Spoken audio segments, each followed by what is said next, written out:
So if we can start off on your the job session that started today.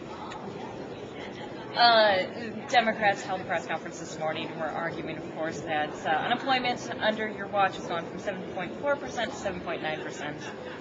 I actually think in the end what they'll see is the total number of jobs in the state. Net jobs since January has gone up. That's good news for us. I think we're probably going to see a slight decrease in the unemployment rate.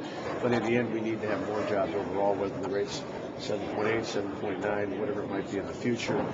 We have to do more to compete with the national level, because nationally, the economy still tends to be a big drag on the state of Wisconsin, a much higher unemployment rate. It's why we're at Reinhardt Food Service today, where they're adding more jobs and expanding. The other day, we were at Steve's Bakery in Franklin. We'll keep going to more sites to highlight how businesses are adding more jobs, because they're not going to happen through the government.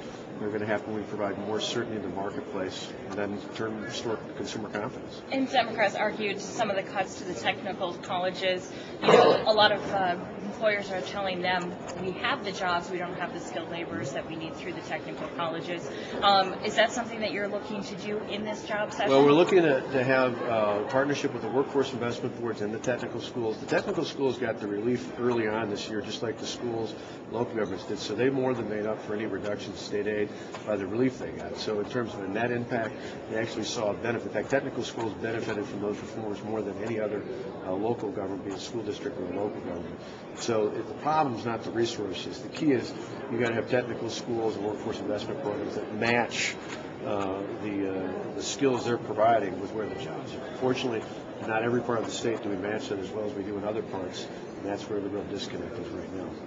There's been criticism from trial lawyers and advocacy groups for the elderly that the tort reforms that are included in this special session on jobs really are not going to do anything to create jobs, and are going to make a much more difficult legal environment for people who may have been harmed. Well, two things. One, overall, we hear repeatedly from these job forums that they want stability, and that it would be easier, whether it's in regulatory, litigation, overall a tax climate. The more stability employers have, the more likely it is to add jobs. So that's part of it in terms of all forms of tort reform. The other part is, to me, that's kind of a hollow argument, because Wisconsin still has very strong protections for consumer protection, particularly protecting older adults and seniors in our communities. That already is part of the statutes, and none of that's affected one way or the other in terms of these statutory changes. In terms of how much lawyers collect and how much uncertainty that brings businesses, particularly small businesses, yeah, that is adjusted. But in terms of consumer protections, those remain intact. I had already stepped out to wait for you here, but did you get an award from the chamber on the tort reform stuff? Yeah, National U.S. Chamber of Commerce. And I guess, what was that for? The tort reform that we passed earlier in the session as part of the original jobs special session we called. And it's one of those where, for us, that's a good sign, because it's part of not only the U.S. Chamber of Commerce take note of that, but hopefully employers and other parts around the country and around the globe recognize that it's just one more piece of changes we're making. They make it more friendly for job creation.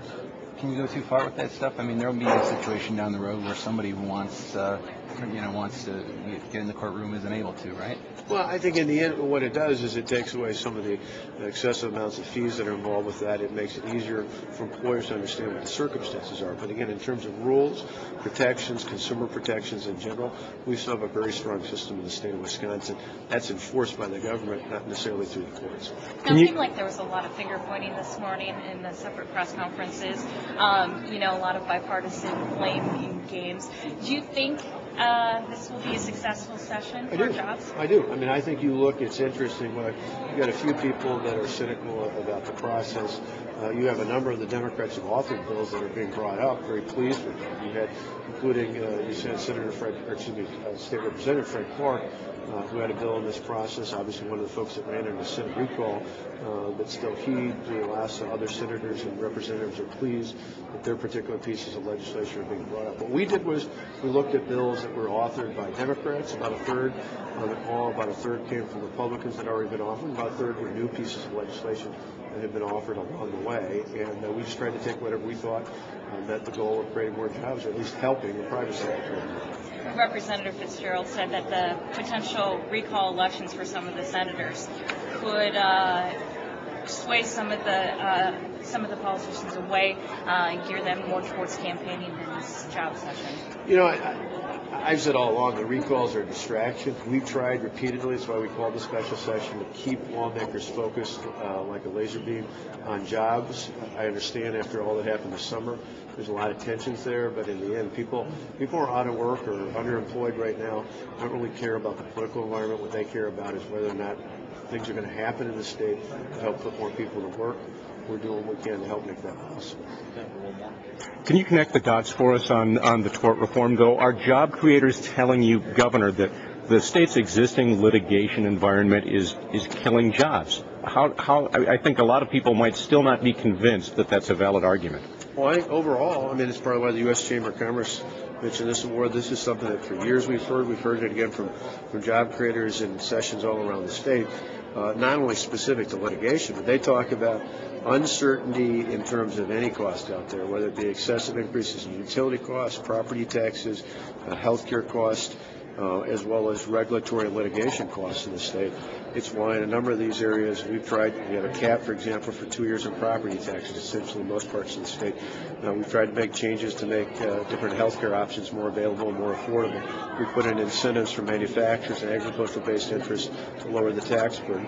And we made major changes in terms of the regulatory climate. You add all that, along with major changes in terms of tort reform, those are all things that make it more stable, more steady in terms of knowing what the costs are involved with that. Again, for consumers, there's still protections that are inherent in the law. They're just not going to be wild extremes when it comes to litigation cases.